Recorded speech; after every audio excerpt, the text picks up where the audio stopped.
Assalamualaikum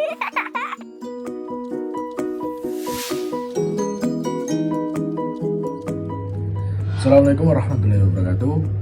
Perkenalkan, saya Alfian Diko Pratama dengan NPM 21071010241. Nama saya Harold Claren Bala dengan NPM 21071010065 dan saya berasal dari kelas Hukum Internasional D.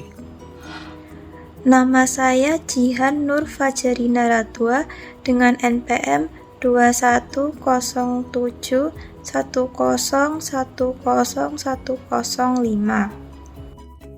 Perkenalkan, nama saya Eka Sari Nurliana dengan NPM 21071010262 dari kelas Hukum Internasional D.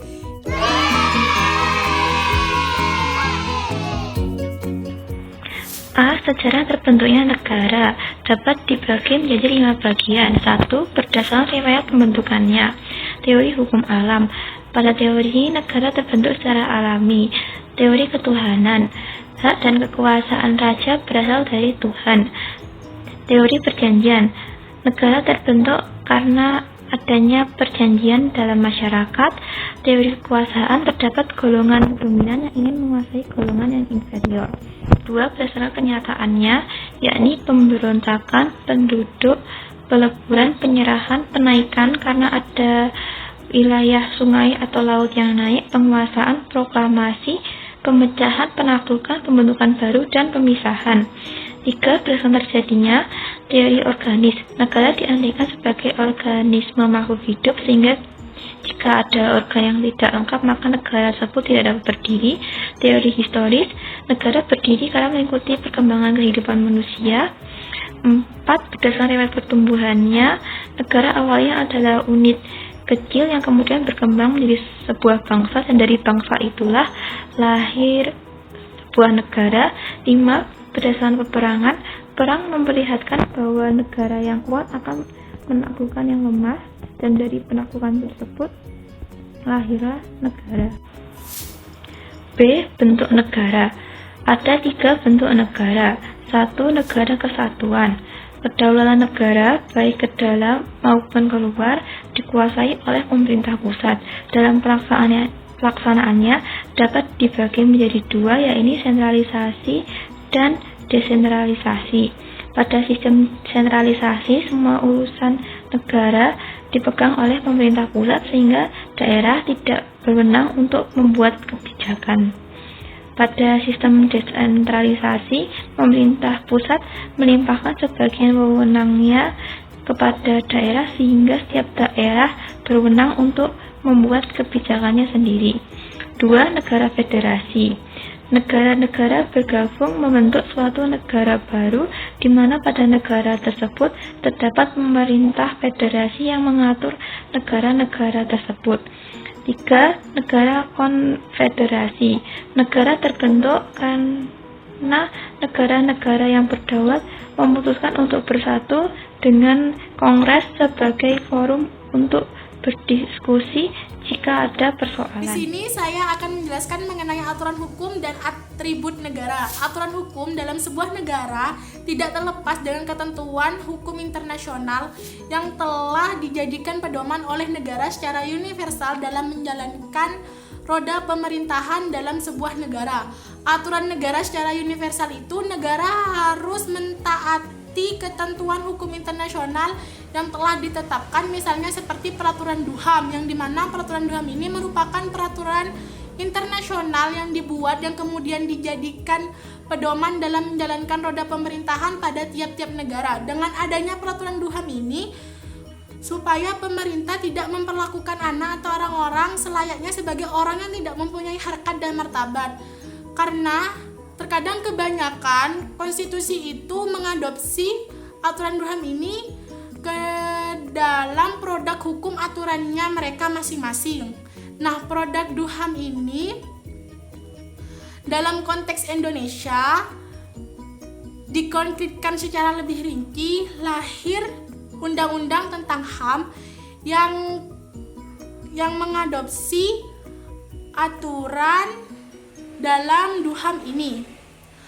Mengenai atribut negara secara hukum internasional dijadikan sebagai penyelenggaraan yang ditetapkan oleh hukum nasional, yang dimana atribut negara ini meliputi lambang negara, bahasa, bendera, dan lagu kebangsaan yang ditetapkan berdasarkan nilai filosofis yang mendalam yang menjelaskan mengenai historis perjalanan sebuah negara dari awal terbentuk hingga mendapatkan pengakuan secara de facto dan de jure. Di sini saya akan menjelaskan tentang bagaimana suatu negara memperoleh wilayah. Wilayah merupakan teritorial dari sebuah kedaulatan. Di dalam wilayah tersebut, negara memiliki kedaulatan penuh atas apapun yang terjadi di dalamnya. Sesuai dengan pasal 1 Konvensi Montevideo tahun 1933, wilayah merupakan salah satu unsur-unsur penting dari suatu negara. Jadi, suatu negara harus diwajibkan memiliki wilayah agar dapat terbentuk dan dapat diakui sebagai negara yang memiliki kedaulatan. Di dalam hukum internasional, ada beberapa cara untuk negara memperoleh wilayah. Yang pertama ada agresi, yang kedua ada cesi, yang ketiga ada okupasi, yang keempat ada preskripsi, dan yang kelima ada aneksasi. Agresi merupakan penambahan wilayah yang terjadi secara geografis. Kemudian cesi merupakan cara memperoleh wilayah dengan cara memberikan suatu kedaulatan negara lain kepada kedaulatan negara yang ingin diberikan. Biasanya cesi dilatar belakangi oleh perjanjian antara kedua belah pihak.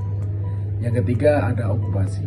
Okupasi merupakan cara memperoleh wilayah dengan menemukan suatu tanah lapang atau pulau baru yang tidak bertuan atau tidak berpenghuni dan tidak dimiliki oleh kedaulatan negara manapun. Yang keempat ada preskripsi.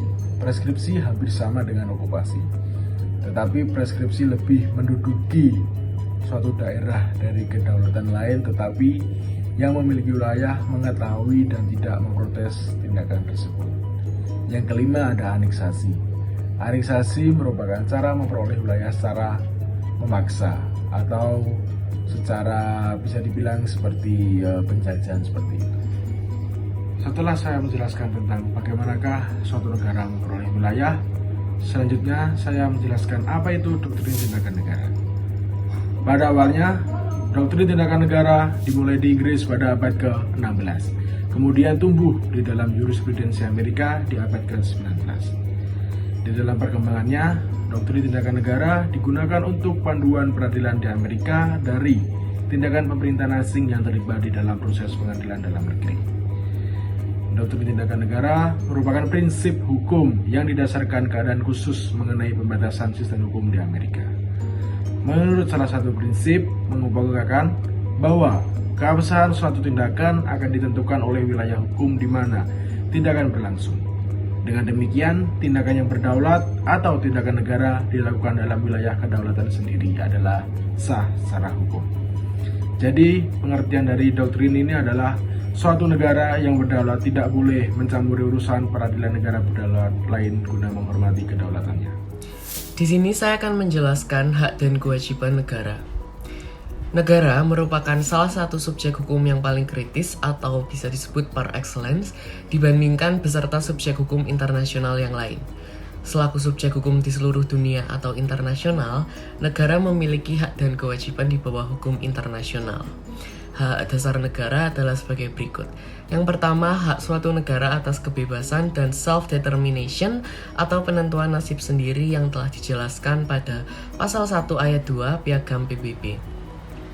Kemudian yang kedua, hak negara untuk melangsungkan yurisdiksi akan daerahnya, individu, serta objek yang terdapat di dalam wilayahnya sendiri.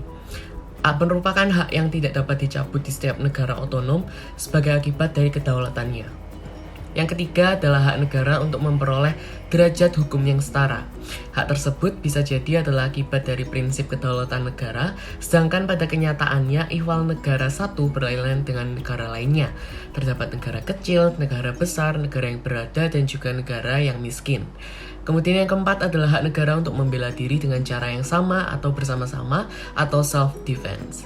Selanjutnya, kewajiban-kewajiban dasar negara adalah sebagai berikut. Yang pertama, kewajiban negara untuk tidak ikut campur tangan akan perkara-perkara yang berlaku pada negara lain atau asing. Kemudian yang kedua, kewajiban negara untuk tidak memicu gejolak sipil di negara lain. Kemudian yang ketiga, kewajiban negara untuk menerima seluruh individu yang berada di dalam daerahnya dengan melaksanakan hak asasi manusia yang berlaku. Kemudian yang keempat, kewajiban negara untuk melindungi suatu wilayahnya supaya tidak menimbulkan ancaman perdamaian dan keamanan internasional. Kemudian yang kelima, kewajiban negara untuk mengatasi konflik dengan cara yang guyup. Yang keenam, kewajiban negara untuk tidak memanfaatkan wewenang dan ancaman bersenjata. Kemudian yang ketujuh, kewajiban negara untuk tidak mendukung tercapainya pelaksanaan wewenang dan ancaman bersenjata. Kemudian yang kedelapan, kewajiban negara untuk tidak mengesahkan dan mengakui wilayah-wilayah yang didapat menggunakan melalui usaha kekejaman. Kemudian yang kesembilan, kewajiban negara untuk melakukan kewajiban internasional dengan kemauan yang baik. Kemudian yang terakhir, kewajiban negara untuk menjalin afiliasi internasional bersama negara asing dalam pemahaman hukum internasional. Suksesi negara. Suksesi dalam hukum internasional adalah sebab akibat hukum yang muncul karena perubahan kedaulatan pada suatu wilayah. Dalam praktiknya, suksesi negara dapat dibagi menjadi dua, yaitu suksesi universal dan suksesi parsial. Suksesi universal, negara sebelumnya tidak lagi memiliki identitas nasional karena seluruh wilayahnya telah lenyap. Suksesi parsial, negara lama masih memiliki identitas nasional, tetapi sebagian wilayahnya memutuskan untuk merdeka atau bergabung dengan negara lain.